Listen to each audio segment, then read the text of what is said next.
I think that the monuments that are most interesting are the monuments that either disappear, question themselves, that complicate some of these stories that we tell ourselves.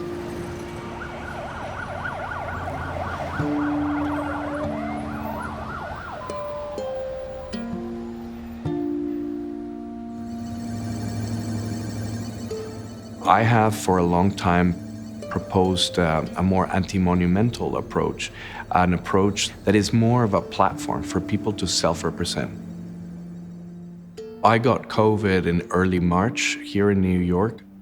It was pretty bad for me. I have asthma. It was humbling to feel this incapability to breathe. I felt that a lot of stories that I was hearing had to do with family members who would go into a hospital sick, and you could not go with them. 2 weeks later, they were dead, and you couldn't even go to their funeral. As a Mexican, I think that we think a lot about death, and all the rituals, the toasts, and the things that we do to have closure and to bid farewell are critical to our survival as a community, and that could not happen. The Brooklyn Museum is working to make connections between this artwork and the communities here in New York to create a way for people to be able to come together to remember our loss. People don't really talk about death in Chinese culture. It's seen as very superstitious and kind of might bring on more death or more bad luck.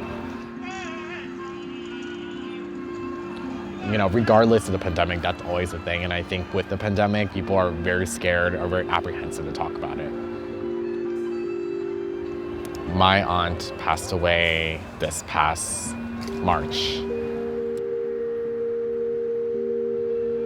She was our everything, essentially. It was hard for us to kind of process and even recognize that my aunt died, because the last time we saw her was the Lunar New Year right before. One thing you do during a funeral for Chinese people is that you burn joss paper.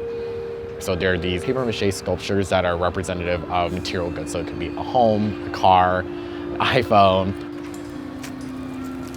Because we didn't get to experience that, we didn't have a physical space to talk about the memories and then have the comfort of just physically being with people that you're close with to just hopefully get, to the next day without being so sad about it. My studio, and we decided to make an artwork that would allow people to come together and see a live event. We thought that it was important that it be something live, that somebody from any time zone could log into and experience together with their loved ones. Crack in the Hourglass is basically a robot arm controlled by a custom-made software. You send a photograph of a loved one or a family or friend over a website called acrackinthehourglass.net. It gets analyzed, and it very slowly is drawn by dropping sand from an hourglass.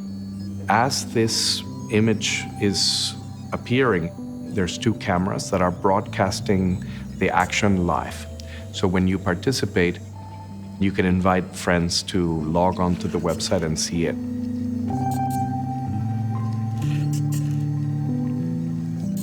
The work is the result of a collaboration between people at my studio. The work comes out of discussion, comes out of a desire from all of us to do something that would allow us to, not feel so lonely. When you enter the hall at the Brooklyn Museum and you see all of these faces, you notice that there is an exchange of glances around the room. Most of the people in the portraits are looking back at you. Most people choose photographs where the subject is not distant or looking away, but they're looking straight at the camera.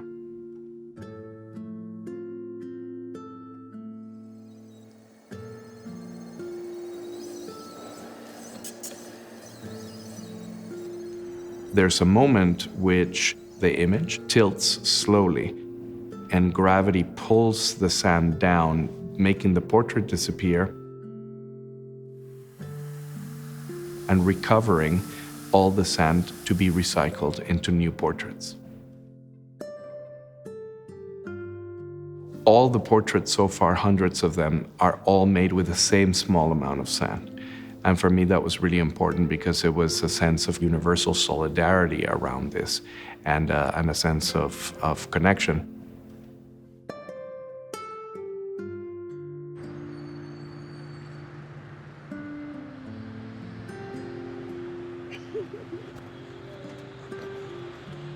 Whenever I'm optimistic, I think that there is a sense of empathy, and there is a sense that this could happen to anybody, anywhere on the planet, to an extent unites us, and unites us in understanding something that's invisible. Disappearance, sometimes the ephemeral helps you remember.